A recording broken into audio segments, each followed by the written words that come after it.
د دنیا استانبول سپورتي کمپلیکس له جوړېدو وروسته ګټې اخیستنې ته وسپارل شو.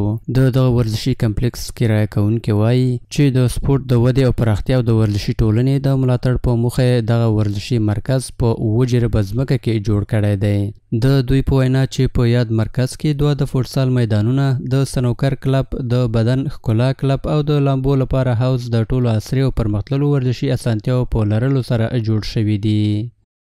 داخل این پروژه 2 میدان فوتسال است، 1 میدان والیبال است، موترشویی، رستوران، سنوکر کلب در نظر گرفتیم. یک بخش دیگه جداگانه است که تا هنوز ما او را شروع نکردیم کار ساختمانیش، اما در برنامه بعدی ما است که او کلب زیبایی اندام است.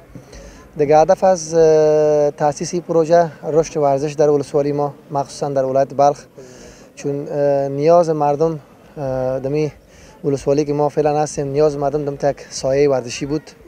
په ورته وخت کې د شمال زون د والیبال فدراسیون رئیس وویل خوښ دی چې نن د یو ورزشي کمپلیکس پرانیسته کوي. نوموړي په دې دادي ولسوالۍ کې د ورزش د یو تن مینوال له لورې په خپلو شخصي امکاناتو د دغه ډول یو معیاري ځای د جوړولو ستاینه وکړه. یک امید بخش برای کل ورزشکارا و مردم عزیز ماست که یک جایی که کاملا به یک خرابی بود امروز یک جای جور شد که بسیار جد یک جای مفشنگ و قشنگ و زیبا. در این مشتبه 2 میدان فوتسال است فعلا، 1 میدان والیبال است که در آینده نزدیک اینا تصمیم ژیمنازیوم ورزشی را دارن.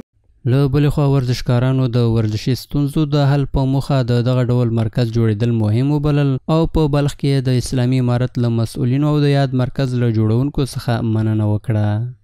هیچ میدانایی نبود که ما تمرین کنیم، در هر جا میرفتیم فوتبال می‌رفتیم، در کوچه و جا.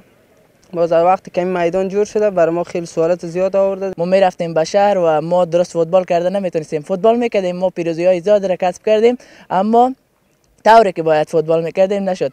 وقتی که این میدان جور کردن، بنیاد گذاشتن و این میدان به تأسیس شد، ما آمدیم به اینجا و تمرینات خود در اینجا شروع کردیم. میدان جور شده، بازی میکنیم.